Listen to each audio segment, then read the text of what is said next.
Horn அடித்தா அது வந்து அங்கே அவமானமான ஒரு செயல். குப்பை தொட்டியே இல்லாத ஒரு நாடாகவும், இந்தியா இவ்வளோ பெரிய பாப்புலேட்டட் கண்ட்ரி, ஆனால் ஜப்பானு அந்த கண்ட்ரியில் உருவாகிற குப்பையோட அளவு இந்தியாவோட அதிகம். ஆனால் அந்த குப்பை எங்கேயுமே நீங்கள் பார்க்க முடியாது. 50 வருஷம் இந்தியாவோட அகடாக இருக்கிறனால தொழிற்சாலைகளோ இல்லாட்டி உங்களுக்கு வேலைவாய்ப்பு சம்மந்தப்பட்டது ரொம்ப அதிகம். பெரும்பாலான பெரிய பெரிய இந்திய நிறுவனங்களுக்கு ஜாப்பனீஸ் தெரிஞ்சவங்கள இன்றைக்கே வேலைக்கு எடுக்கிறதுனால நீங்கள் அவங்களுக்கு ஒரு நிறுவனத்தில் வேலை கிடைக்கிறதுக்கு ஒரு முன்னுரிமை கிடைக்கும். ஈஸியாக வேலை கிடைச்சிரும். ஒரு கண்ட்ரி வந்து அந்த லாஞ்சிவிட்டிக்கு ரொம்ப அடிப்படை எதுன்னா அந்த ஒபிசிட்டி. பணக்கார நாடாக மாறின ஒரே நாடு, ஒபீஸா ஆகாமல் மாறின ஒரே நாடு எதுனா ஜப்பான் மட்டும்தான். வணக்கம், வெல்கம் டு உற்சவா கிரியேஷன்ஸ். நாம் இன்றைக்கி சந்திக்க போகிற நபர் யாருன்னு கேட்டிங்களன்னா, கோவில்பட்டியிலிருந்து ஜப்பானுக்கு போய் செட்டிலான ஒரு தமிழர் மிஸ்டர் முத்துக்குமார். அது மட்டும் இல்லாமல் ஜோஜோ நியூட்ரிஷனோட ஃபவுண்டர் கூட அவர்கிட்ட நிறைய இன்ட்ரெஸ்டிங்கான விஷயங்கள் பேச போகிறோம். வாங்க போய் பேசலாம். வணக்கம் சார். வணக்கம் சார். சொல்லுங்கள் சார், இப்போ நீங்கள் ஜப்பானில் போய் செட்டில் ஆகிருக்கீங்க. இந்தியாவுக்கும் ஜப்பானுக்கும் என்ன மாதிரி வித்தியாசங்கள் இருக்குது, பேசிக்கான விஷயங்கள்லாம் கொஞ்சம் சொல்லுங்களேன் எங்களுக்கு. கட்டாயம் சார், ரொம்ப சந்தோஷம் சார். இப்போ ஜப்பானுக்கும் இந்தியாவுக்கும் பார்த்திங்கன்னா பெரிய டிஃப்ரென்ஸ் உண்டு. அதாவது சொல்லணும் அப்படின்னா, சிம்பிளான இதில் சொல்லணும்னா, இந்தியா வந்து ஜப்பானோட ஒரு 50 வருஷம் பின்னாடியே இருக்காங்க. இவ்வளோ டெக்னாலஜிலாம் டெவலப் ஆனால் கூட என்னென்ன மாதிரிலாம் அப்படின்னு சொல்லணும் அப்படின்னா, அடிப்படையிலேருந்து ஆரம்பிக்கணும் அப்படின்னா பொலிட்டிக்கல் சிஸ்டமே அங்கே வந்து கம்ப்ளீட்டாக டிஃப்ரெண்ட். இப்போ உதாரணத்துக்கு நம்ம ஊரில் எலெக்ஷன்னா ஒரு தொகுதியில் ஒருத்தர் நிற்பார், கூட்டணியெல்லாம் சேர்ந்து நிற்பாங்க. எலெக்ஷனில் எல்லாரும் சேர்ந்து அந்த கூட்டணி வேட்பாளருக்கு அப்புறம் கூட்டணி வேட்பாளர் ஜெயிக்கிறாரு, அப்புறம் சிஎம்மாக நம்ம எலெக்ட். அங்கே எப்படி ஜப்பானில் என்ன டிஃப்ரென்ஸ் அப்படின்னா, அங்கே வந்து ப்ரொபோர்ஷனல் ரெப்ரசன்டேஷன் சிஸ்டம் அப்படின்னு ஒன்று உண்டு. இப்போ கட்சியெல்லாம் நம்ம ஊரில் கூட்டணியில் வைக்கணும். இங்கே கூட்டணி வச்சாதான் டோட்டலாக உங்களுக்கு அந்த 50% அபவ் மெஜாரிட்டி கிடச்சி உங்களால் ஆட்சி அமைக்க முடியும். ஜப்பானில் எப்படின்னா, இந்த ப்ரொபோர்ஷன் சிஸ்டமில் ஒரு கட்சி யார் கூடயும் கூட்டணி வைக்கணும்னு அவசியமே கிடையாது. அவங்க தேர்தலில் நேரடியாக மக்களை சந்திக்கலாம். மக்கள் டோட்டலாக மொத்த கண்ட்ரியிலேருந்து அவங்களுக்கு ஓட்டு போடுவாங்க. அப்போ அந்த கண்ட்ரியில் ஒரு பர்டிகுலர் சின்ன கட்சியாக கூட இருக்கலாம். அந்த சின்ன கட்சி ஒரு 5% 10% வாக்கு வாங்கினாங்கன்னா, அந்த 10% வாக்குக்கு எந்த அளவுக்கு ப்ரொபோர்ஷனலாக சீட்டு உண்டோ அந்த சீட்டு உண்டு. அதனால அந்த ஊரில் செக்ஸ் அண்ட் பேலன்ஸ் வந்து ரொம்ப ரொம்ப ஸ்ட்ராங்காக இருக்கும். ஓகே, ஒரு கட்சி தனி மெஜாரிட்டியோட ஆட்சி அமைச்சு தன் இஷ்டத்துக்கு செய்கிறது அப்படின்றது அங்கே என்றைக்குமே சாத்தியம் கிடையாது. அதாவது எனக்கு புரிகிற மாதிரி சொல்லணும்னா, இப்போ தனித்தனியாக சின்ன சின்ன கட்சிகள் கூட நிற்கலாம். சின்ன சின்ன கட்சிகளாக இருந்தாலும் அவங்க 10% வாக்கு வாங்கினாங்கன்னா அவங்களுக்கான ஸ்ட்ரென்த் வந்து கொடுக்கப்படும், அவங்களுக்கான உரிமையும் வந்து இப்போ அவங்க பார்லிமெண்ட்டில் கொடுக்கப்படும் அப்படின்னு சொல்கிறீங்க. உண்மைதான் சார். அதனால ஒரு கட்சிக்குன்னு மக்கள் வாக்களிக்கிறது என்றைக்குமே அங்கே வேஸ்ட்டே ஆகாது. ஓகே, அதனால அந்த கட்சி அவங்க என்ன பாலிசியை ப்ரப்போஸ் பண்ணுறாங்களோ அந்த பாலிசிஸ் வந்து இந்த 10% மக்களுக்காகவும் அங்கே வருன்றனால எல்லா பாலிசிக்கும் ஈக்குவலான வெயிட்டேஜ் கிடச்சி மக்களுக்கு எந்த பாலிசி ரொம்ப தேவையோ அதை பல கட்சிகள் இருக்கிறனால இது சரி இது சரியில்லை அப்படின்றத ரொம்ப ரொம்ப ஸ்ட்ராங்காக அதை எதிர்க்கிறதோ அதை ஆதரிக்கிறதோ நடந்து ஒரு நல்ல பாலிசி அங்கே வந்து உருவாகிறதுக்கு அது ஒரு வாய்ப்பாக அமையுது. Okay okay sir. டெமோக்ரஸியில் ரொம்ப நல்ல டெமோக்ரஸி அது. அங்கே அரசியல்வாதிகளோட மனநிலையெல்லாம் எப்படி சார் இருக்கும்? அவங்க எப்படி பிஹேவ் பண்ணுவாங்க? மக்களாக சேர்ந்து இருப்பாங்களா, இல்லை எப்படி எந்த மாதிரி பிஹேவ் பண்ணுவாங்க? இதுலேயுமே ஒரு பெரிய வித்தியாசம் இருக்குது. இப்போ அரசியல்வாதிகளை நம்ம ஊரில் இங்கே போகிறாங்க அப்படின்னா, ஒரு அரசியல்வாதின்னு இல்லாமல் ஆட்சி அதிகாரத்தில் இருக்கிற ஒரு அமைச்சரோ ஒரு முதலமைச்சரோ இல்லை, அவங்களுக்குன்னு ஒரு கான்வாய் இருக்கும். இவங்க போகிறாங்க அப்படின்றது முன்னாடியும் தெரியும், போகிறாங்கன்றது ரொம்ப வெளிப்படையாக தெரியும். அங்கே யார் போகிறா வர்றா அப்படின்றது தெரியவே தெரியாது. அவங்களுக்குன்னு ஒரு ஸ்பெஷல் கான்வாய் கிடையாது. மக்களோட மக்களாக தான் இருப்பாங்க. நான் இப்போ ஒருத்தர் வந்து இப்போ நம்ம பார்லிமெண்ட்டுக்கு போகிறாரு அப்படின்னா, அங்கே மெட்ரோ ட்ரெயின் சிஸ்டமை யூஸ் பண்ணியோ இல்லாட்டி அந்த ஊரில் இருக்கிற பஸ்ஸையோ யூஸ் பண்ணி அவர் அங்கே போவார். எல்லாருமெல்லாம் இந்த கான்வாயில் போக மாட்டாங்க. பிரைம் மினிஸ்டரும் எம்பரரும் தவிர மற்ற எல்லாரும் ஆல்மோஸ்ட் வந்து நடந்து போவாங்க. அந்த டயட்டுக்குள்ளே போகும்போது அங்கே டயட்டுன்னு சொல்கிற நம்ம ஊர் பார்லிமெண்ட்டுக்கு ஈக்குவலாக இருக்கிறதுல நடந்து உள்ளே போவாங்க. மக்களோட மக்களாகவே தான் இருப்பாங்க. அவங்க என்றைக்குமே மக்கள்கிட்ட இருந்து பிரிஞ்சு இருக்க மாட்டாங்க. அதனால் கள நிலவரம் என்னன்றது அவங்களுக்கு தெரியும். அதுக்கு ஏற்ற மாதிரி தான் அவங்க இருப்பாங்க. அதே மாதிரி இன்னொன்று சொல்லணும் அப்படின்னா, அவங்களோட ஆட்டிடியூடில் வந்து பெரிய டிஃப்ரென்ஸ் இருக்கும். ஓகே, அவங்களோட ஆட்டிடியூட் என்னவாக இருக்கணும்னா, ஜப்பான் ஃபஸ்ட்டுன்றது அவங்களுக்கு எப்பயுமே இருக்கும். ஓகே, அந்த ஜப்பான் ஃபஸ்ட்டு அவங்க கொண்டு வர்றதுக்காக எவ்வளோ வேணால் சிரத்தை எடுப்பாங்க. எந்த விதத்துலையும் தப்பு பண்ணாமல் அந்த சிரத்தை எடுப்பாங்க. ஒரு ஊழல் அப்படின்றது உங்களால் அங்கே பார்க்கவே முடியாத ஒன்று. இங்கே கடமையை செய்கிறதுக்கு இந்த பழைய டைலாக்ல கூட சுஜாதா எழுதின டைலாக்ல இங்கே கடமையை செய்கிறதுக்கே காசு கொடுக்க வேண்டியது இருக்குது அப்படின்னு, அது அங்கே கடமையை மீறுறதுக்கு நீங்கள் கொடுத்தா கூட எதுவுமே நடக்காது. அதனால தான் அங்கே வந்து குற்றங்களும் பெரிய அளவில் கம்மி. மற்ற கண்ட்ரிஸ் இப்போ ஒரு இடத்துல குண்டு வைக்கணும் அப்படின்னா அந்த நாட்டோடைய சிட்டிசன் உங்களுக்கு சப்போர்ட் பண்ணாமல் அது நடக்காது இல்லையா? ஆமாம், அதனால லோக்கல் இன்டெலிஜென்ஸோட சப்போர்ட் வேணும், பொதுமக்களுடைய சப்போர்ட் கட்டாயம் இருக்கும் இல்லையா? ஆனால் அங்கே வந்து நீங்கள் எவ்வளோ காசு கொடுத்தாலும் அந்த பொதுமக்கள் அந்த நாட்டுக்கு எதிராக மாறுறதுக்கு என்றைக்குமே அந்த ஒரு முடிவை எடுக்கவே மாட்டாங்க. நீங்கள் எவ்வளோ தலையில் நின்னாலும் அந்த வேலையை அவங்க செய்யவே மாட்டாங்க. அதனால தான் அங்கே குற்றங்களோ இல்லாட்டி இந்த பெரிய பெரிய குண்டு வெடிப்போ இந்த மாதிரி இந்த சம்பவங்கள் எதுவுமே அங்கே நடக்காமல் இருக்கிறது. இந்தியா வந்து highly populated country, but Japan வந்து டென்ஸ்லி பாப்புலேட்டட் கண்ட்ரி. பாப்புலேஷன் கம்மியாக இருந்தாலும் கம்பேரிட்டிவ்லி இப்போ நீங்கள் டோக்கியோலலாம் வந்து ரொம்ப டென்ஸ்லி பாப்புலேட்டட். நம்ம பாம்பே மாதிரி வந்து என்ன சொல்கிறது, பார்க்கிங் கூட சின்ன இடுக்கில் தான் கொண்டு போய் விடுவாங்க, அந்த மாதிரிலாம் இருக்குது. ஸோ அப்படி இருந்தாலும் எப்படி சார் அந்த கண்ட்ரி வந்து இவ்வளோ க்ளீனாக இருக்குது? என்ன காரணம் அதுக்கு? அதே தான் சார். ஃபஸ்ட்டு இன்னொன்று பழசோட நான் லிங்க் பண்ணுறேன். அந்த ஆட்டிடியூடு தான், அது மக்களோட ஆட்டிடியூடாக இருக்கலாம், இல்லை அந்த பொலிட்டீஷியனோ பியூரோக்ராட்ஸ் அவங்க ஆட்டிடியூடாக இருக்கலாம். இது எப்படி சாத்தியமாகுது அப்படின்னா, நம்ம என்ன சொல்கிறோம், எப்பயுமே இந்தியாவில் பாப்புலேஷனை ப்ளேம் பண்ணணும், இது ரொம்ப பாப்புலேட்டட் கண்ட்ரி அதனால் நம்ம எதையுமே செய்ய முடியல அப்படின்னு. ஆனால் அதுக்கு அப்படியே ஈக்குவலாக நீங்கள் கம்பேர் பண்ணால் டோக்கியோ தான் டென்ஸ்லி பாப்புலேட்டட். கிட்டத்தட்ட ஜப்பானோட பாப்புலேஷனில் ஒரு 40% அந்த டோக்கியோ சபர்பன் ஏரியாவில் மட்டும் இருக்கிறாங்க. மும்பை மாதிரின்னு வச்சுக்கோங்களேன். நீங்கள் ட்ரெயின்லாம் சில நேரங்களில் பார்த்துக்கலாம், ஜப்பானில் வந்து சப்வேக்குள்ள ஆள் இப்படி அமுக்கி தள்ளி கதவை பூட்டினதுலாம் அந்த அளவுக்கு டென்ஸ்லி பாப்புலேட்டட் ஒரு சிட்டி தான். ஆனால் ரொம்ப டிசிப்ளின்டாக இருக்கும். இப்போது உதாரணத்துக்கு சொல்லணும் அப்படின்னா, ஏன் க்ளீனாக இருக்குது அப்படின்னா, அங்கே யாருமே ஒரு கடையில், நம்ம ஒரு கன்வீனியன்ஸ் ஸ்டோரில் கடையில் ஏதோ நம்ம சாப்பிட்ற பொருள் வாங்கிட்டு குப்பையில் போட மாட்டாங்க, அவங்க பையில் வச்சுப்பாங்க. அதை கொண்டு போய் அவங்க வீட்டில் தான் அந்த குப்பையில் டிஸ்கார்ட் பண்ணுவாங்க. அப்போ அங்கே குப்பை தொட்டிகளே இருக்காதா? குப்பை தொட்டியே இல்லாமல் ஒரு ரொம்ப ரொம்ப க்ளீனாக இருக்க நாடுன்னா அது ஜப்பான் மட்டும்தான். மற்ற நீங்கள் எங்கே போனாலும் குப்பை தொட்டி நீங்கள் பார்க்கலாம். ஜப்பானில் இன்னைக்கு சமீபமாக என்ன வீக் ஆனதுனால நிறைய டூரிஸ்ட் வந்தனால டூரிஸ்ட் ஸ்பாட்டில் மட்டும் கொஞ்சம் குப்பை தொட்டி வச்சுருக்காங்க. அப்படி இல்லை அப்படின்னா தினசரி மக்கள் வாழ்கிற இடங்களில் குப்பை தொட்டின்னு ஒன்று நீங்கள் பார்க்கவே முடியாது. குப்பை தொட்டியே இல்லாமல் குப்பையே இல்லாமல் ரொம்ப ரொம்ப க்ளீனான ஒரு கண்ட்ரினா அது ஜப்பான் மட்டும்தான் சார். குப்பை தொட்டியே கிடையாதுன்னா அப்போ துப்புரவு தொழிலாளிகளும் கிடையாதுங்க. ஆமாம், தேவையே கிடையாது. ஏன்னா நம்ம ஊரில் என்ன பண்ணுறோம், குப்பையை ஆக்கிட்டு அதை சுத்தப்படுத்துறதுக்குன்னு ஒரு ஆளை வேலைக்கு வச்சுருக்கோம். ஆனால் ஜப்பானை பொறுத்தவரை நீ குப்பையை ஆக்குனா தானே உனக்கு குப்பையை க்ளீன் பண்ணணும். நாங்கள் குப்பையே ஆக்கலைன்னா அப்போ யார் உங்களுக்கு சுத்தம் தேவை அப்படின்றத அவங்களுடைய இளம் பருவத்திலேருந்து பள்ளிக்கூட பருவம், அதாவது பால்வாடி பருவத்திலேருந்தே அந்த குழந்தைங்களுக்கு சொல்லி கொடுத்துருவாங்க எப்படி குப்பைகளை பிரிக்கணும் அப்படின்னு. அதனால் குப்பை என்றைக்குமே பொது வெளியில் நீங்கள் குப்பையை பார்க்கவே முடியாது. அதனால் குப்பை எழுறதுக்கும் ஆளும் தேவையே இல்லைங்க. குப்பைகளை எப்படி பிரிக்கிறாங்க சார், எப்படி செக்ரிகேட் பண்ணுறாங்க? ஆமாம், இப்போ குப்பையை அந்த பால்வாடி பருவத்திலே சொன்னேன் இல்லையா, பால்வாடி பருவத்தில் 2 வகையாக மட்டும் அந்த பச்சிலம் குழந்தைக்கு 1.5 வயசு இருக்கும். அந்த 1.5 வயசு குழந்தைக்கு இது மக்கிற குப்பை, இது மக்காத குப்பைன்றதில் ஆரம்பித்து நம்மளை மாதிரி அடல்ட் ஆகிற பீரியடில் 36 வகையாக குப்பையை பிரிக்கிறதுக்கு அங்கே வழி சொல்லி கொடுத்துருவாங்க, நம்ம எஜுகேட் பண்ணிவிடுவாங்க. ஆமாம், தினசரி. அதாவது இப்போ திங்கக்கிழமைனா இந்த வகையான குப்பைகள்லாம் எடுப்பாங்க, செவ்வாய்க்கிழமை இந்த வகையான குப்பையெல்லாம் எடுப்பாங்க அப்படின்னு தனித்தனியாக பிரிச்சுருவாங்க. இதை 36 வகையாக பிரித்து தான் அந்த குப்பையை போடுவாங்க. இதுக்கு அரசாங்கம் வந்து நீங்கள் தப்பு பண்ணிட்டீங்க அப்படின்னா உங்கள் அரசாங்கம் உங்களை தண்டிக்குமா அப்படின்னு கேட்டால் தண்டிக்காது. தண்டிக்கிறதுக்கு மாறாக அரசாங்கமோ பள்ளிக்கூடத்துலையும் நமக்கு அங்கே என்ன சொல்லி கொடுத்துருக்காங்க அப்படின்னா, இந்த குப்பை நீங்கள் ஆக்கிற குப்பை பின்னாடி வர சந்ததிக்கு அது எவ்வளோ தூரம் இடையூறாக இருக்குது அப்படின்றத ரொம்ப தெளிவாகவும் ஆழமாகவும் சொல்லி கொடுக்குறனால தன்னுடைய பொறுப்பை உணர்ந்து சின்ன குழந்தைங்களிருந்து நாளைக்கு சாக போகிற வயசான முதியோர்கள் வரைக்கும் அதை ரொம்ப ரொம்ப சீராகவும் சரியாகவும் செஞ்சு அந்த நாடு குப்பை தொட்டியே இல்லாத ஒரு நாடாகவும், குப்பை என்றைக்குமே அவ்வளோ மக்கள் இருந்தாலும் அதிகப்படியான இந்தியா இவ்வளோ பெரிய பாப்புலேட்டட் கண்ட்ரி. ஆனால் ஜப்பானு இந்தியாவோட 10ல் இப்போ நீங்கள் ஒரு 12ல் 1 பங்கு தான். ஆனால் அந்த கண்ட்ரியில் உருவாகிற குப்பையோட அளவு இந்தியாவோட அதிகம். ஆனால் அந்த குப்பையை எங்கேயுமே நீங்கள் பார்க்க முடியாது. அவ்வளோ க்ளீனாக மக்கள் சப்போர்ட் பண்ணுறது மூலமாக செஞ்சு முடிக்க முடியுது. சரி சார், இப்போது அங்கே இருக்கிற வேஸ்ட் மேனேஜ்மெண்ட் சிஸ்டம் பற்றி நீங்கள் இப்போ சொன்னீங்க. இதே சிஸ்டமை வந்து நம்ம கண்ட்ரியில் இம்ப்ளிமெண்ட் பண்ணணும்னா அதுக்கு என்ன வழிகள் நம்ம பண்ணணும்? கவர்மெண்ட் என்ன மாதிரி ஸ்டெப்ஸ் எடுக்கணும்? இப்போ நம்ம ஊரில் இது இல்லையா அப்படின்னு கேட்டிங்கன்னா இருக்குது. ஆனால் இது இம்ப்ளிமெண்டேஷனில் தான் சொதப்பலாக இருக்குது. இப்போ உதாரணத்துக்கு சொல்லணும்னா திடக்கழிவு மேலாண்மை அப்படின்னு சொல்லிட்டு இருக்குது. ஒவ்வொரு கிராமத்துலேயும் கிராமத்தோடைய அவுட்டரில் ஒரு மண்புழு உர தொழிற்சாலை மாதிரி சின்னதாக வச்சுருப்பாங்க. இந்த மக்கிற குப்பை மக்காத குப்பைன்னு இவங்க பிரித்து எடுப்பாங்க. அந்த துப்புரவு தொழிலாளர்கள் பிரித்து எடுத்து அதை அந்த இடத்துல வச்சு அதில் மண்புழுவை உருவாக்கி அந்த மாதிரி பண்ணுறாங்க. ஆனால் இதை கொண்டு வந்த புதுசில் மட்டும்தான் இருந்தது. ஆனால் இன்றைக்கி அது பயன்பாட்டில் எதுவுமே இல்லை.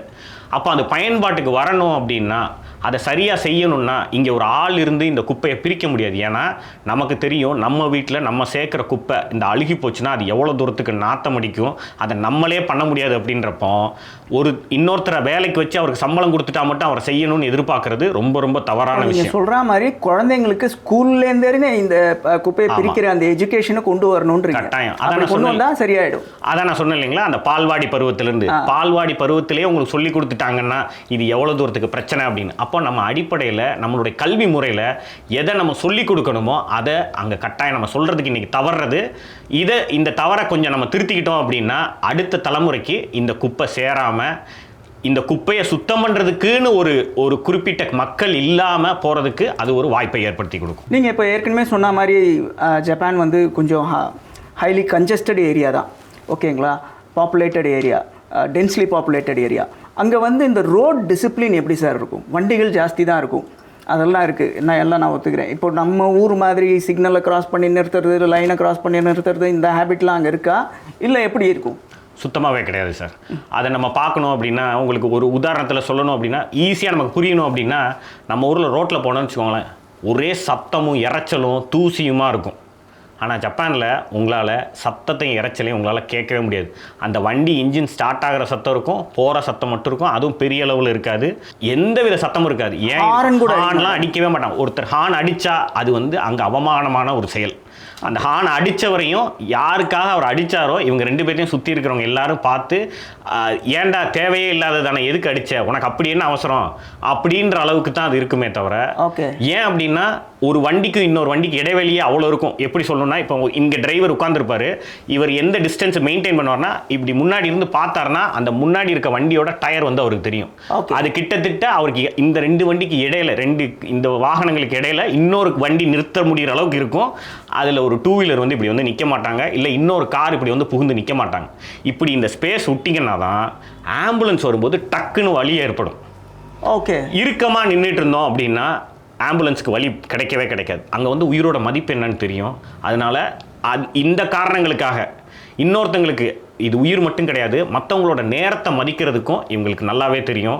நீங்கள் ஒருத்தருக்கு இடைஞ்சல் பண்ணி சின்னதாக ஒருத்தர் முட்டிட்டோம் அப்படின்னா அந்த இடத்துல நின்று குறைஞ்சபட்சம் ஒரு 5 நிமிஷமோ நீங்கள் ஒரு வாக்குவாதம் பண்ணிட்டு போகிறீங்கன்னா அது உங்களுக்கு மட்டும்தான் 5 நிமிஷம். உங்களுக்கு பின்னாடி நிற்கிற அத்தனை பேரோட 5 நிமிஷமாக பார்த்தீங்கன்னா அது எவ்வளோ பெரிய மனித நேரம்ன்றதை நீங்கள் அங்கே வந்து புரிஞ்சு வச்சுருக்கனால யாருக்கும் இடையூறு இல்லாமல் சத்தம் இல்லாமல் போகிறதுக்கு வழி என்னவோ அதை கரெக்டாக கடைப்பிடிச்சி திரும்பவும் நான் சொல்கிறேன், அந்த பள்ளிக்கூடத்தில் தான் இதெல்லாம் சொல்லிக் கொடுப்பாங்க.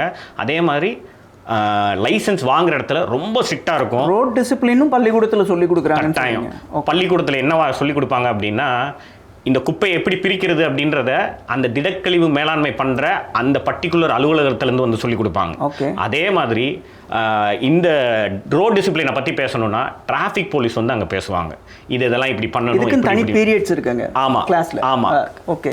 ஒவ்வொரு அந்த பருவத்துலேயும் அவங்களுக்கு அந்த வயசுக்கு எந்த அளவுக்கு புரியுமோ அதை வந்து வண்டி வச்சு டீட்டெயிலாக ஒரு எக்ஸ்பிளைன் பண்ணுற மாதிரி, அதாவது ஒரு சின்ன மாடல் வச்சுருப்பாங்க. ஒரு சின்ன வண்டி, இந்த வண்டி இது நின்றுச்சுன்னா எப்படி இது தடுக்குது அப்படின்றதெல்லாம் சின்ன மாடல் வச்சு பார்த்த உடனே நமக்கு டக்குன்னு புரிகிற மாதிரியும் என்றைக்குமே நம்ம மறக்காத மாதிரியும் இருக்கிற மாதிரி அங்கே வந்து அதை சொல்லி கொடுத்துருவாங்க. அதை அந்த ப்ரொஃபஷனல் வந்து சொல்லி கொடுப்பாங்க. சார், நீங்கள் சொன்னீங்க இப்போ அந்த ரோட் டிசிப்ளின் பற்றி. இப்போது நம்ம ஊருக்கு கம்பேர் பண்ணிங்கன்னு வச்சுக்கோங்களேன், நம்ம ஊரில் இந்த டிராஃபிக் ஜாம் ஆகிருக்கும்போது இந்த ஆம்புலன்ஸுக்கு வழிவிடாமல் இருக்கிறது பெரிய பிரச்சனையாக இருக்குது. இதனால் பல உயிர்கள் சேதமாகுது. ஸோ இந்த ஆம்புலன்ஸுக்கு வழி விடுறதை பற்றி அவங்கக்கிட்ட ஏதாவது ஒரு டிசிப்ளினரி இது இருக்கா? அதை பற்றி எதாவது ஃபாலோ பண்ணுறாங்களா? அதை சொன்னீங்களன்னா நம்மளுக்கும் யூஸ்ஃபுல்லாக இருக்கும், நம்ம நாட்டில் அதை ஃபாலோ பண்ணுறதுக்கும். 2 முக்கியமான விஷயத்துக்கு அவங்களுக்கு வந்து இந்த ரோடு பற்றி சொல்லிக் கொடுக்கும்போது சொல்லிக் கொடுத்துருவாங்க. ஒன்று வந்து ஆம்புலன்ஸு, இன்னொன்று வந்து ஃபயர் இன்ஜின். ஏன்னா இது 2மே உயிர் சம்மந்தப்பட்டது. 2த்துக்கும் வித்தியாசம், அந்த சைரன் வித்தியாசம் இருக்குல்லைங்க, அது வேறு இருக்கும்.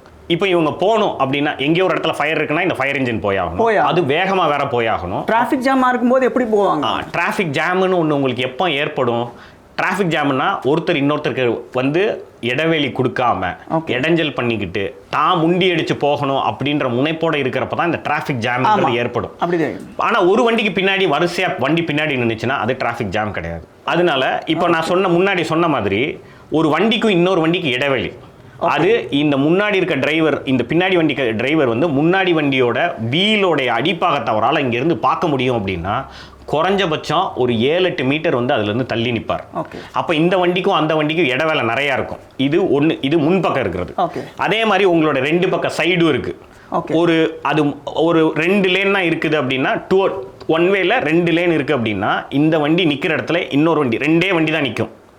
இதுக்கு நடுவில் ஒரு 2 வீலர் வந்து நிற்கிறது, இல்லாட்டி இந்த 2 வண்டியும் ஓரம் தள்ளிட்டு இன்னொரு வண்டி, 3வது ஒரு வண்டி, பெரிய வண்டி நிற்கிறது அப்படின்றது என்றைக்குமே நிற்கவே மாட்டோம். அப்படி நின்னா வந்து நம்மளுக்கு ஃபயர் இன்ஜினா ஆம்புலன்ஸோ போக வழியே இல்லை. இப்போ நீங்கள் இப்படி 2 சைடு விலகணும், முன்னாடியும் நீங்கள் போகணும், அப்போ உங்களுக்கு சாத்தியமே இல்லைல்ல, இடம் உருவாகிறதுக்கு சாத்தியமே இல்லைல்ல. ஈஸியாக வழி விட முடியும். அப்போ அந்த இடத்த உருவாக்குறதுக்கு நிற்கும் போதே, ஒரு சிக்னலில் நிற்கும் போதே அதை கவனமாக பார்த்து நிற்கிறதுனால எங்கோ ஒரு இடத்துல தூரமாக சத்தம் கேட்ட உடனே இந்த வண்டிக்காரங்கெல்லாம் பறக்க மாட்டாங்க. தூரத்தில் சத்தம் இவங்களுக்கு பின்னாடி தான் கேட்குது அப்படின்றது தெரிஞ்சிருச்சுன்னா உடனே வண்டி எடுக்க மாட்டாங்க. சிக்னல் ஆன் ஆனால் கூட எல்லா வண்டியும் இப்படி விலகி வழி விட்டுருவாங்க. நடுவில் மட்டும் போகிறதுக்கு வழி இருக்கும். அந்த வண்டி போனதுக்கப்புறம் தான் இந்த 2 பக்கம் இருக்க வண்டிக்காரங்க எடுக்கவே செய்வாங்க. ஓகே, அது வரைக்கும் யாரும் நகர்த்த மாட்டாங்க. பொறுமை உண்டு. ஏன்னா அவங்களுக்கு இந்த நேரத்தை விட அந்த உயிர் என்னவா தேவை இருக்குன்றது தெரியாது. இல்லை இந்த ஃபயர் இன்ஜின் போய் எத்தனை உயிரை காப்பாற்ற போகுது அப்படின்றது தெரியாதுன்றனால அதுக்கு அவங்க கொடுக்குற அந்த மரியாதையை கொடுக்கறதுனால அதை கரெக்டாக ஃபாலோ பண்ணிடுவாங்க. இப்போ சார் நம்ம இந்த ஜென்ரேஷன் பார்த்தீங்களான்னா நிறைய பேர் வந்து ஆன்லைனில் உட்காந்து கேம் விளையாடி சம்பாதிச்சிடலாம் அப்படிங்கிற மைண்ட் செட்டில் நம்ம கண்ட்ரியில் இருக்காங்க. இப்போ ஜப்பானில் எப்படி சார், இப்படி ஜாப் ஆப்பர்ச்சுனிட்டிஸ்லாம் எப்படி, அவங்களோட லைஃப் ஸ்டைல் எப்படி இருக்கும்? ஜப்பான் வந்து நான் முன்னாடி சொன்ன மாதிரி 50 வருஷம் இந்தியாவோட அஹெடாக இருக்கிறனால தொழிற்சாலைகளோ இல்லாட்டி உங்களுக்கு வேலைவாய்ப்புகள் சம்மந்தப்பட்டது ரொம்ப அதிகம். அது அதிகமாக இருக்கிற இன்னொரு பக்கம் அந்த ஊரில் இன்றைக்கி டிக்ளைனிங் பாப்புலேஷன் இருக்குது. அந்த ஊரோட ஃபெர்டிலிட்டி ரேட் வந்து 1.31 சம்திங் 1.38 எவ்வளோ தான் இருக்குது. சராசரியாக ரீப்ளேஸ்மெண்ட் கூட கிடையாது. One of the fastest ageing population வந்து ஜப்பான். ஆனால் அவங்க ஏற்கனவே வந்து இந்த தொழிற்சாலைகள்லாம் அமைச்சிட்டனால அதுக்கு வேலைக்குண்டான ஆட்களோட எண்ணிக்கை தேவை ரொம்ப அதிகமாக இருக்குது. அதனால் அங்கேயே படித்து அங்கேயே பிறந்து வளர்கிறவங்களுக்கு வேலை வாய்ப்புன்றது நம்ம தேடியெல்லாம் அலையணும்னு அவசியம் கிடையாது. அவங்க கல்லூரி முடித்த உடனேயோ இல்லாட்டி ஒகேஷனல் கோர்ஸ் நிறைய உண்டு. அது சைல்டு கேராக இருக்கலாம், நர்சிங் கேர். ரிட்டையர்மெண்ட் ஏஜுக்கு அப்புறமா கூட வேலை செய்வாங்க. ரிட்டையர்மெண்ட் ஏஜ் நம்ம ஊரில் 60, 58 அப்படின்னு நம்ம கொஞ்சம் கொஞ்சமாக குறைச்சிட்டு இருக்க காலத்தில் அங்கே 65 தான் பேசிக் ரிட்டையர்மெண்ட். நீங்கள் வேலை பார்க்கணும் அப்படின்னா 75, 85 வரைக்கும் கூட அஃபீஷியலாக வேலை பார்க்கலாம். அது இல்லாமல் பெரும்பாலான டாக்டர்ஸ் கவர்மெண்ட் ஜாப்ல சொல்றேன், கவர்மெண்ட் ஜாப் கூட, அது இல்லாம தனியார் நிறுவனங்கள்லயுமே நிரந்தரமான வேலை. அது நீண்ட நாள் வேலை. அது 75 வயசா இருக்கலாம், 85 வயசு இருக்கு. உங்களுக்கு தெம்பு இருந்ததுன்னா அவ்வளவு நாள் வேலை பார்க்கலாம். இன்னைக்கும் பெரும்பாலான டாக்டர்ஸ். இது காரணம் டிக்ளைனிங் பாப்புலேஷனா இல்ல அவங்க வேலை பார்க்கறதுல அந்த அளவுக்கு ஈடுபாடோட இருப்பாங்களா? இது 2 காரணமும் உங்களுக்கு சொல்லலாம். வேலை, ஏன்னா இப்போ ஒருத்தர் வந்து 65 வயசு வரைக்கும் வேலை பார்த்துட்டார் அப்படின்னா அவருக்கு அந்த டொமைன் நாலேஜ்ன்றது அவர் பயங்கர எக்ஸ்பர்ட்டா இருப்பார். அப்போ அந்த எக்ஸ்பர்ட்டோட நாலேஜை இந்த கவர்மெண்ட்டும் அந்த கம்பெனியும் இழக்கிறதுக்கு தயாராக இல்லை. அப்போ அந்த டிரான்சிஷன் அவங்க பண்ணுறதுக்கும் ஒரு வாய்ப்பு. இன்னொன்று, ஏஜிங் பாப்புலேஷன்ற காரணத்தினால அவரை ரீப்ளேஸ் பண்ணுறதுக்கு இன்னொருத்தர் வரணும் இல்லையா, அதுவும் கொஞ்சம் சிரமமாக இருக்கிறனால இது 2மே அதுக்கு ஒரு முக்கியமான காரணம். இப்போ நீங்கள் வந்து அங்கே பாப்புலேஷன் டிக்ளைன் ஆகிட்டு இருக்குன்றீங்க. மொரோவர் எல்லாருக்குமே தெரியும் அங்கே வந்து பர்த் ரேட் வந்து ரொம்ப கம்மியாகிடுச்சு. இப்போ வேலை பார்க்குறதுக்கான ஆட்களும் வந்து கம்மியாவாங்க. அப்படி இருக்கும் பட்சத்தில் நம்மக்கிட்ட நிறைய பாப்புலேஷன் இருக்குது. நம்மளோட ஆட்களுக்கு அங்கே வேலை வாய்ப்புகள் கிடைக்குமா? கட்டாயம் உண்டு சார். இதுக்கு அடிப்படையில் நம்ம பண்ண வேண்டியது ஒன்றே ஒன்று தான். அதாவது அந்த ஊரில் எப்படின்னா, அந்த ஊர் மொழி பேசுனீங்கன்னா உங்களுக்கு வேலை கிடைச்சிடும். அந்த மொழியை கற்றுக்கிறதுக்கு ரொம்ப கஷ்டமாக ஈஸியாக அப்படின்னு கேட்டிங்கன்னா தமிழர்களுக்கு அது ரொம்ப ஈஸி. ஏன்னா நம்மளோட இலக்கணத்தை தெளிவாக நம்ம இங்கே பத்திருந்தோம் அப்படின்னா அதே இதை அப்படியே உங்களால் அந்த இலக்கணம் தான் டிட்டோ அப்படியே இருக்கும். தமிழும் ஜாப்பனீஸும் ரொம்ப க்ளோஸான மொழிகள், ரொம்ப க்ளோஸான மொழிகள். இலக்கணம் ஆல்மோஸ்ட் ஒரே மாதிரி இருக்கும். இப்போ நம்ம ஊரில் இலக்கணத்தில் இரட்டை கிளவின்னு இருக்கும், கடை. ஆமாம், அந்த மாதிரியானது அங்கேயும் உண்டு. அந்த அளவுக்கு ரொம்ப ரொம்ப ஒத்து போகிற ஒரு மொழி அப்படின்றனால நீங்கள் கற்றுக்கிறது ரொம்ப ஈஸி. அதில் ஒன்று கஷ்டம்னு எல்லாரும் சொல்கிறது என்னன்னா, அந்த கேரக்டர்ஸாக இருக்கும்ல, இது என்ன இப்படி இருக்குது, இது கஷ்டமாக இருக்குது அப்படின்வாங்க. அது கற்றுக்க ஆரம்பிக்கும் போது, ஏன்னா அது ஒரு பிக்டோரியல் ரெப்ரசன்டேஷன் தான். ஒரு மரம் அப்படின்னா அந்த மரத்தை ஒரு பிக்டோரியலாக வரைஞ்சிருப்பாங்க. அதனால் நம்ம வந்து அதை புரிஞ்சுக்கிறது. நான் வந்து ஜாப்பனீஸ் கற்றுக்கணுன்னா எனக்கு ஜாப்பனீஸ் கற்றுக்கணுன்னா எனக்கு எத்தனை நாளாக சார் ஆகும் சுமாரா? சராசரியா ஒருத்தர் வந்து ஒரு நேட்டிவ், அதாவது ஒரு அங்கே வந்து லெவல் இருக்குது, மொத்தம் ஒரு 5 லெவல் இருக்குது. அந்த 5 லெவலில் N5லேருந்து N1 அப்படின்னு லெவலு, N1 தான் ஹையஸ்ட் லெவல். இப்போ இந்த N1 லெவலில் ஒருத்தர் ரீச் ஆகணும் அப்படின்னா ஒரு நாளைக்கு சராசரியாக ஒரு 4 மணி நேரம் அவர் இந்த ஜாப்பனீஸை படித்தார் அப்படின்னா ஒரு 18லேருந்து 24 மாதத்துக்குள்ளே அவர் அந்த N1 லெவலுன்ற ரீச் ஆக முடியும். இந்த N1ன்றது என்னென்னா ஆல்மோஸ்ட் அந்த நேட்டிவ்க்கு ஈக்குவலண்ட்டான லெவலு. ஆனால் வேலைக்கு தேவையானது எந்த லெவல் அப்படின்னா N3ன்ற லெவல் போதும் வேலைக்கு தேவையானது. இந்த N3 லெவலில் ரீச் பண்ணுறதுக்கு நீங்கள் இதே நான் சொன்ன அந்த 4 மணி நேரம் தினசரி நீங்கள் படிச்சிங்கன்னா எவ்வளோ நாளில் நீங்கள் அதை படிக்கலாம் அப்படின்னா ஒரு 6 மாதத்தில் நீங்கள் அந்த N3 லெவலில் படிச்சிடலாம். நீங்கள் உங்களால் ஓரளவுக்கு நல்லா சரளமாகவே பேச முடியும். தினசரி வாழ்க்கையில் உங்களுக்கு எந்த வித பிரச்சனையும் இருக்காது. வேலை பார்க்குற இடத்துல ஈஸியாக உங்களால் பேச நீங்கள் இப்போ வந்து இங்கேருந்து வேலைக்கு போகிறவங்க ஒரு 6 மாதம் செலவழித்து ஜாப்பனீஸை கற்றுக்கிட்டு அங்கே வந்து நல்ல வாய்ப்புகள் கிடைக்கும்னு சொல்கிறீங்க. ஆமாம், அங்கே மட்டும் கிடையாது. கிடையாது, இங்கேயே உங்களுக்கு அந்த வாய்ப்பு கிடைச்சிரும். ஏன்னா பெரும்பாலான பெரிய பெரிய இந்திய நிறுவனங்களுக்கு ஜாப்பனீஸ் தெரிஞ்சவங்கள இன்றைக்கே வேலைக்கு எடுக்கிறதுனால, நீங்கள் ஒரு படிச்சுட்டு நான் வந்து வேலை தேடிட்டு இருக்கேன் அப்படின்றவங்க சைடில் ஜாப்பனீஸை கற்றுக்கிட்டாங்க அப்படின்னா அவங்களுக்கு ஒரு நிறுவனத்தில் வேலை கிடைக்கிறதுக்கு ஒரு முன்னுரிமை கிடைக்கும். ஈஸியாக வேலை கிடைச்சிரும். ஈஸியாக வேலை கிடைக்கிறது மட்டும் இல்லாமல் வெளிநாடு போகணுன்ற கனவு யாருக்காவது இருந்ததுன்னா ஜாப்பனீஸ் கற்றுக்கிட்டாங்கன்னா ஈஸியாக ஜப்பானுக்கு வந்துடலாம். அதாவது இப்போது ஜப்பான் பார்த்தீங்களான்னா 2 அணுகுண்டை வந்து தன்னுடைய நெஞ்சில் தாங்கின ஒரு நாடு. அதை தாண்டி அடிக்கடி எர்த்குவேக் வரும், அடிக்கடி வந்து சுனாமி வரும், இதெல்லாம் நிறைய பார்த்துருக்காங்க. அப்படியெல்லாம் பார்த்தும் அங்கே வந்து மக்களுடைய அந்த லாங்கெவிட்டி அப்படிங்கிறது, சராசரி வயசுங்கிறது வந்து ரொம்ப அதிகமாக இருக்குது. அதுக்கு காரணம் என்ன சார்? இப்போது ஐலாண்ட் ஆஃப் ஒக்கினாவா அப்படிங்கிற ஒரு இடம் இருக்குது. அங்கே வந்து 100 வயசு தாண்டிய பல பேர் இருக்காங்க அப்படின்ற மாதிரி சொல்கிறாங்க. அது இப்போ ஒரு டூரிஸ்ட் சென்டராகவே மாறிடுச்சு. நான் பார்த்தேன் யூடியூப்லலாம் நிறைய பேர் வந்து வெளிநாடுகள்லேருந்து வந்து அந்த ஊருக்கு வந்து பார்த்துட்டு அவங்கள பார்த்து ரொம்ப சந்தோஷமாக பார்த்துட்டு போயிட்டுருக்காங்க. இதுக்கு என்ன காரணம்? என்ன அவங்களோட லைஃப் ஸ்டைல் காரணமா இல்லை வேறு ஏதாவது ரீசன் இருக்கா? அது ஒன்று வந்து அந்த லைஃப் ஸ்டைலு, இன்னொன்று வந்து அந்த ஆட்டிடியூடு. இப்போ நீங்கள் எர்த்குவேக்கை பற்றி சொன்னீங்க, சுனாமி பற்றி சொன்னீங்க. ஒரு வருஷம்னு எடுத்துக்கிட்டிங்கன்னா தினசரி அந்த நாட்டில் நிலநடுக்கம் இல்லாத நாள் இருக்கவே இருக்காது. எங்கோ ஒரு இடத்துல 2 தடவையோ 3 தடவையோ கட்டாயம் ஆடி இருக்கும். அது அவங்க வாழ்க்கையோட ஒரு பகுதியாக மாறிடுச்சு. இது ஒன்று. வருஷத்தில் ஜூலை, ஆகஸ்ட், செப்டம்பர் இந்த மாதம் வந்துச்சுன்னா அங்கே மழை வர மாதம். நம்ம ஊரில் ஒரு 5 வருஷத்துக்கு ஒரு தடவை வரதா புயலோ இந்த மாதிரி ஏதோ ஒரு புயலுக்கு நம்ம அவ்வளோ தூரத்துக்கு பயப்படுறோம் இல்லையா? வருஷத்துக்கு இந்த மாதிரி ஒரு 5லேருந்து 10 புயல் வரும். அந்த 10 நான் சொல்கிறது அதுக்கு அதை விட ஒரு 2-3 மடங்கு வீரியமான புயல் வரும். அதையும் வருஷம் தாங்கிட்டு இருக்கிற ஒரு நாடு. எல்லா விதமான இயற்கை சீற்றங்களுக்கும் பழகிட்ட நாடு. ஓகே. நமக்கு இப்போ சென்னையில் இருக்கோம், நமக்கு வந்து வல்கேனோவோட பிரச்சனை நமக்கு தெரியுமா? வல்கேனோவோட பிரச்சனை நம்மளுக்கு தெரியாது. மழை வந்துச்சுன்னா வீட்டுக்குள்ள தண்ணி வரும்ன்ற பிரச்சனை மட்டும் தான் தெரியும்.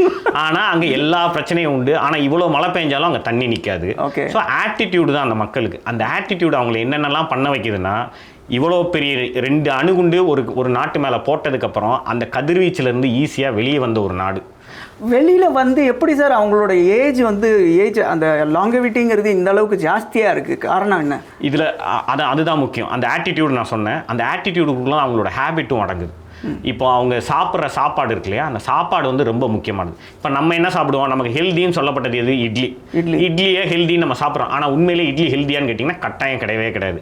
நீங்கள் இட்லியை கொடுத்து ஒரு ஜாப்பனீஸை சாப்பிட சொன்னீங்கன்னா பெஸ்ட் பிரேக்ஃபாஸ்ட்னு சொல்கிறாங்க. இப்போ யூரோப்பியன்ஸ்லாம் சொல்கிறாங்க. அப்படி ஒருவேளை அது பெஸ்ட் பிரேக்ஃபாஸ்ட்டாக இருந்திருந்ததுன்னா இந்நேரம் எப்படி இந்த பீட்சா பர்கரை வந்து கமர்ஷியலைஸ் பண்ணி இவ்வளோ தூரம் உலகம் பூரா கொண்டு போனதை ஏன் ஒரு ஹெல்தியான இட்லியை ஒரு தமிழனாலேயோ இல்லை ஒரு இந்தியராலேயோ அதை கொண்டு போய் சேர்க்க முடியலை? காரணம் என்ன அப்படின்னா, உண்மையிலே அது ஹெல்தி கிடையவே கிடையாது. இட்லின்றது one of the most unhealthiest food. அது உங்களுக்கு வேணும் அப்படின்னா ஏன் இந்தியாவில் பாப்புலேஷன் கிட்டத்தட்ட 133 மில்லியன், அதாவது 13.3 கோடி பேர் டயபெட்டிஸ்க்கு வர்றதுக்கு அது ஒரு முக்கிய காரணம். அது நம்ம சாப்பிட்ற சப்பாத்தி, ரொட்டி, தோசை, இது எல்லாம் நம்மளுடைய முக்கியமான காரணம். இதெல்லாம் அங்கே கிடையாது. அவங்க என்ன சாப்பிட்றாங்க? அவங்களுடைய சாப்பாடு என்னவா இருக்கும் அப்படின்னா, நம்மளை மாதிரி வந்து ஒரு 2 இட்லியோ ஒரு 3 இட்லியோ வச்சுட்டு ஒரு சட்னி சாம்பார் மட்டும் இருக்காது. அவங்களோட சாப்பாடு ஒரு சூப் இருக்கும், ஒரு டீப் ஃப்ரை பண்ண ஒரு மேபி ஏதாவது ஒரு டீப் ஃப்ரை இருக்கலாம், அதை டெம்பரா அப்படின்னு சொல்லுவாங்க, அது இருக்கும். கட்டாயம் ஆயில் அதில் இருக்கும். அந்த டீப் ஃப்ரையோட அர்த்தம் சோறு. தினசரி கட்டாயம் ஒரு 100-150 கிராம் சோறு 3 வேளை சாப்பாடில் சாப்பிட்றாங்கன்னா அது இருக்கும். அது அப்புறம் ஒரு சாலட் இருக்கும், வெஜிடபிள் சாலட் இருக்கும், ஒரு மீட்டு கட்டாயம் இருக்கும். ஸோ டோட்டலாக அவங்களுடைய வகை பார்த்திங்கன்னா ஒரு 6லேருந்து 7 வகை அவங்க தட்டில் இருக்கும், அந்த பிளேட்டில் கட்டாயம் இருக்கும்.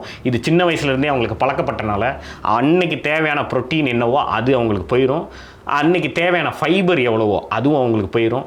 கார்போஹைட்ரேட் வந்து இந்த மாதிரி ரிஃபைன்டு கார்ப் இல்லாமல் அது வந்து முடிஞ்ச அளவுக்கு நேச்சர்ஸ் கார்பாக இருக்கும். அவங்களுக்கு எந்தவித பிரச்சனையும் இல்லாத, பிரச்சனையே கொடுக்காத ஒரு ஹோல்சம் கம்ப்ளீட் ஒரு மீலாக இருக்கும். அந்த மீல் தான் அவங்களை என்ன பண்ணுதுன்னா நீண்ட காலத்துக்கு நோய் இல்லாமல் வாழ வைக்கிறது. இங்கே 80 வயசு 90 வயசுக்கு இருக்காங்க. ஆனால் மருந்து மாத்திரையோட உதவியோடு இருப்பாங்க. அங்கே 100 வயசில் இருப்பாங்க. 100 வயசில் மருந்து மாத்திரை இல்லாமல். டயபெட்டிஸ் எப்படி சார் இருக்கு? டயபெட்டிஸ் 1% தான். 1% தான். அந்த 1% யாருக்கு வந்திருக்கும் அப்படின்னா 12 கோடினா அதில் வந்து 1%ன்றது வந்து வெறும் 12 லட்சம் பேருக்கு தான் டயபெட்டிஸ். ஆமாம், அவ்வளோதான் இருக்கும் அங்கே. அதுவுமே யாருக்கு இருக்கும் அப்படின்னா இந்த உணவு பழக்க முறையில் வர்றவங்களா இருக்காது. ஜெனட்டிக்கலி அவங்களுக்கு மெட்டபாலிசம் ஏதாவது பிரச்சனை இருக்கிறவங்களுக்கு மட்டும்தான் அவங்களுக்கு இருக்குமே தவிர மற்றபடி நம்மளுடைய பழக்க வழக்கத்தில் இங்கே வந்து 35 தாண்டினாலே அதுக்குள்ளே என்டர் ஆகிறோன்றத எல்லாருக்கும் இங்கே அது ஒரு என்ன சொல்கிறது பகுதியாகவே வாழ்க்கையோட பகுதியாகவே மாற்றின மாதிரி அங்கே கிடையவே கிடையாது. அது ஜெனட்டிக்கலி உங்களுக்கு பிரச்சனை இருந்ததுன்னா இருப்பாங்களே தவிர இல்லைன்னா இல்லை. டயபெட்டிஸ்ன்றது கிடையவே கிடையாது. ஒருவேளை அப்படியே வந்தாலும் ஒபிசிட்டி இன்னொரு முக்கியமான விஷயம். ஒரு கண்ட்ரி வந்து அந்த லாஞ்சிவிட்டிக்கு ரொம்ப அடிப்படை எதுன்னா அந்த ஒபிசிட்டி. பணக்கார நாடாக மாறின ஒரே நாடு, ஒபீஸா ஆகாமல் மாறின ஒரே நாடு எதுனா ஜப்பான் மட்டும்தான். பெரிய பணக்கார நாடு. ஆனால் காரணம் என்ன அப்படின்னா இந்த பழக்கம் வரும். எவ்வளோதான் நீங்கள் பணம் சேர்ந்தாலும் அவங்களுடைய ரூட்ஸை என்றைக்குமே அவங்க விட்டு கொடுக்க மாட்டாங்க. ஏன்னா என்னோட சாப்பாடு முறை இதுதான் அப்படின்னா அவங்க என்றைக்கோ ஒரு நாள் பர்கரையோ என்றைக்கோ ஒரு நாள் பீட்சாவையோ இப்படி எல்லாத்தையும் சாப்பிடுவாங்க. சாப்பிட்டாலும் அவங்களுடைய நேட்டிவ் அந்த ட்ரூ அவங்களுடைய கல்ச்சர் இருக்கு இல்லையா, அதை விட்டு கொடுக்காமல் அவங்க என்றைக்குமே சாப்பிட்றதுனால இந்த 1 ஆஃப் டேஸ் அவங்க சாப்பிட்றது இருக்கு இல்லையா, அது என்றைக்குமே அவங்களுக்கு எந்தவித பாதிப்பையும் ஏற்படுத்தாது. இப்போ வந்து அங்கே வந்து கல்யாணம் பண்ணுறதே வேண்டாம் அப்படிங்கிற முடிவுக்கு வந்துட்டாங்க அந்த யங்ஸ்டர்ஸ்லாம். அதனால தான் வந்து அங்கே பாப்புலேஷனே டிக்ளைன் ஆகிறதுக்கு காரணமாக அப்படின்லாம் சொல்கிறாங்க. அது உண்மையாக ஒரு முக்கியமான காரணம் தான். பாப்புலேஷன் கல்யாணம் பண்ணலை அப்படின்னா குழந்தை பெற்றுக்கிறதுக்கு வாய்ப்பு இல்லை இல்லையா. கல்யாணம் பண்ணக்கூடாதுன்ற முடிவுக்கு அவங்க வந்தாங்க. ஏன் வந்துட்டாங்க அப்படின்னா நான் சொல்கிறது கொஞ்சம் ரெக்ரெசிவான தாட்டாக இருக்கிறதுக்கு எல்லாருக்கும் இருக்கலாம். பட் அதுதான் ஃபேக்ட். அங்கே எந்த கண்ட்ரியுமே டெவலப் ஆகும்போது டெவலப் ஆகுறதுன்னா ஆண் மட்டும் படிக்கிறது இல்லை, பெண்ணும் சேர்ந்து தான் படிக்கிறாங்க. அதுக்காக படிக்க வைக்கக்கூடாது. அப்போ ஒரு பெண் படிக்கும்போது என்னென்னா அந்த பெண் படிப்புக்கு ஏற்ற மாதிரி அவங்களுடைய தகுதிக்கு ஏற்ற மாதிரி ஒரு மாப்பிள்ளையை அவங்க தேடுவாங்க. அப்படி மாப்பிள்ளையை தேடும்போது அந்த கிடைக்கிற மாப்பிள்ளையோட எண்ணிக்கை ரொம்ப கம்மி. அப்போ அந்த எண்ணிக்கை கம்மின்றனால பெரும்பாலான பெண்களுக்கு அங்கே மாப்பிள்ளைங்கள் அமையிறது கிடையாது. அமையலை. பார்க்க போனால் நம்மளும் வந்து டெவலப்டு நேஷன் தான் சார். ஆக்சுவலி பார்த்தீங்கன்னா நம்ம வந்து ஜப்பானை கிராஸ் பண்ணிட்டோம். நம்மளோட எக்கானமியை வந்து ஜிடிபி வந்து ஜப்பானை கிராஸ் பண்ணியாச்சு. நம்மளும் வந்து ஒரு டெவலப்டு நேஷன் தான். பட் இங்கே வந்து பாப்புலேஷன் அந்தளவுக்கு டிக்ளைன் ஆகலையே சார். ஜிடிபியில் வேணால் நம்ம கூடியிருக்கலாம். ஆனால் தனிநபர் வருமானம்னு பார்த்தீங்கன்னா ஜப்பானில் நம்ம வந்து 10ல் 1 பங்கு கூட இருக்க மாட்டோம். பாப்புலேஷன் அங்கே கம்மின்றது பாப்புலேஷன் கம்மின்றது கிடையாது. தனிநபர் வருமானன்றது அவர் என்ன மாதிரியான வேலை பார்க்குறாருன்றதை வச்சு தான் அவர் என்ன மாதிரியான வருமானத்தை ஈட்டுறாருன்றது. இங்கே ஒரு ஐடியில் வேலை பார்க்குறவரும் ஒரு வருமானத்தை ஈட்டுறாரு, ஒரு ஹார்ட் லேபர் பண்ணுறவரும் ஒரு கொத்த வேலை பண்ணுறவரும் ஒரு வருமானத்தை ஈட்டுறாரு. இவங்க 2 பேத்துக்கு இடையில இருக்கிற அந்த டிஃபரன்ஸ் ரொம்ப அதிகம். ஆனால் ஜப்பானில் அந்த டிஃபரன்ஸ் வந்து கிடையாது, பெரிய அளவு கிடையாது. நம்ம வேலையை பற்றி நம்ம பேசணும் இல்லையா. வேலையை முடிச்சு ஒருத்தர் ஒரு கல்லூரி படிப்பை முடிச்சுட்டு புதுசாக வேலைக்கு சேருவார். அவர் டாக்டராக இருக்கலாம், இன்ஜினியராக இருக்கலாம், இல்லைனா ஒரு சாதாரண கிராஜுவேட் ஏதோ ஒரு ஆர்ட்ஸோ சயின்ஸோ படிச்சிருக்கலாம். இவங்களுக்கு இடையில சம்பள வித்தியாசம் பெரிய அளவுக்கு இருக்குமானா இருக்காது. அது போக போக பிற்காலத்தில் வேணால் ஒரு 45-50 வயசுக்கு அப்புறம் எனக்கு ஒரு டவுட் இருக்குது. இப்போ நீங்கள் வந்து பெண்கள் வந்து அங்கே வந்து ஆண்களுக்கு ஈக்குவலாக சம்பாதிக்க ஆரம்பிச்சிட்டாங்க. அதனால் அவங்களோட எக்ஸ்பெக்டேஷன் ஜாஸ்தி ஆகிடுச்சு. அதனால தான் வந்து அங்கே கல்யாணங்கள் கம்மியாகிடுச்சு, பர்த் ரேட் வந்து டிக்ளைன் ஆகுதுன்னு சொல்கிறீங்க. இது அந்த நாட்டு மக்கள் நிஜமாவே ரியலைஸ் பண்ணுறாங்களா அதை? ஆமாம், கட்டாயம் ரியலைஸ் பண்ணுறாங்க. ஏன்னா இப்போ ஒரு பெண் வந்து படித்து அவங்க வந்து ஒரு மாதத்துக்கு ஒரு 2.5 லட்சம் 3 லட்சம் ரூபாய் அளவுக்கு ஈக்குவலண்ட்டாக அவங்க சம்பாதிக்கிறாங்க அப்படின்னா அவங்களோட தேவை அதுக்கேற்ற மாதிரி மாறிடுது. ஓகே. அப்போ குறைஞ்சபட்சம் ஒன்று அவங்களுக்கு ஈக்குவலாக பார்ப்பாங்க, இல்லை விட அதிகமாக பார்ப்பாங்க. இது உலகத்தில் எல்லா இடத்துலையும் காமன் தான். ஓகே. அப்படி அதிகமாக பார்க்குறப்போ அந்த எண்ணிக்கையில் ஆள் கிடையாது. ஓகே. பாப்புலேஷன் உங்களுக்கு அவைலபிலிட்டின்றது கம்மியாகிறதுனால உங்களுக்கு அங்கே வாய்ப்பு கிடைக்கிறது. இது ஒரு முக்கியமான காரணம். இன்னொரு காரணம் இந்த டிசிப்ளின், செல்ஃப் டிசிப்ளின் இது இருக்குன்னா நான் தனியாகவே இருக்கிறது எனக்கு மச் பெட்டர். நான் வந்து இன்னொருத்தங்களுக்கு தொந்தரவு பண்ணாமல் இருப்பேன் அப்படின்ற எண்ணமும் அங்கே மேலோங்கி நிற்குது. தனியாகவே நான் வாழ்றதுக்கு எனக்கு ஓகே அப்படின்னு இண்டிபெண்டண்ட்டாக இருப்பேன். இண்டிபெண்டன்ட், யாரோட தொல்லையும் எனக்கு தேவை. இப்போ நம்ம ஊரில் ஆண்கள் எடுத்துக்கிட்டீங்கன்னு வச்சுக்கோங்களேன், யாருக்கு பெரும்பாலானவங்களுக்கு இன்னைக்கு வரைக்கும் நான் சொல்கிறேன், பெரும்பாலானவங்களுக்கு சமைக்க தெரியாது. தனக்கு சமைக்கிறதுக்காகாது ஒரு பொண்ணை கல்யாணம் பண்ணிக்கிறது அப்படின்ற அந்த ஒரு ரெக்ரெசிவ் மென்டாலிட்டி இங்கே இருக்குது. ஆனால் அங்கே ஜப்பானில் பள்ளிக்கூடத்திலே ஆண் பெண் பேதம் இல்லாமல் இந்த சமையலை பற்றியோ ஒரு டெய்லரிங்கை பற்றியோ எல்லாத்தையும் அவங்களுக்கு சொல்லி கொடுத்துருவாங்க. இந்த லைஃப் ஸ்கில் என்னவோ அது எல்லாத்தையும் பள்ளிக்கூடத்திலே சொல்லி கொடுத்துருவாங்க. யாரையுமே டிபெண்ட்டாக வச்சுக்கவே மாட்டாங்க. இவங்களுக்கு நான் டிபெண்ட்டாகவே இருக்க மாட்டேன். எனக்கு பசிக்குதா, எனக்கு வேண்டியதை நான் செஞ்சுப்பேன், என் ட்ரெஸ்ஸு கிழிஞ்சிச்சா நான் தச்சு நான் போட்டுப்பேன் அப்படின்ற ஆட்டிடியூட் அங்கே இருக்கிறனால யாருக்கு இந்த தேவைன்றது அங்கே இல்லவே இல்லை. என்னால் தனியாகவே வாழ முடியும் அப்படின்னு இருக்கிறது அடுத்த ஒரு முக்கியமான காரணம். ரொம்ப நன்றி சார், நிறைய விஷயங்கள் பகிர்ந்துக்கிட்டீங்க. ஜப்பானுக்கே போயிட்டு வந்த மாதிரி ஒரு எக்ஸ்பீரியன்ஸ் கிடச்சிது எனக்கு. தேங்க்யூ. ரொம்ப சந்தோஷம் சார். கூப்பிட்டு இவ்வளோ நேரம் பொறுமையாக நான் சொன்ன பதிலையும் நீங்கள் வந்து ஒரு ஆர்வத்தோடு கேட்டு ஆர்வமாக திரும்ப கேள்வி கேட்டதுக்கும் மக்களுக்கு வந்து ஜப்பானை பற்றி எனக்கு சொல்கிறதுக்கு ஒரு வாய்ப்பை கொடுத்ததுக்கு ரொம்ப நன்றி சார். ரொம்ப நன்றி.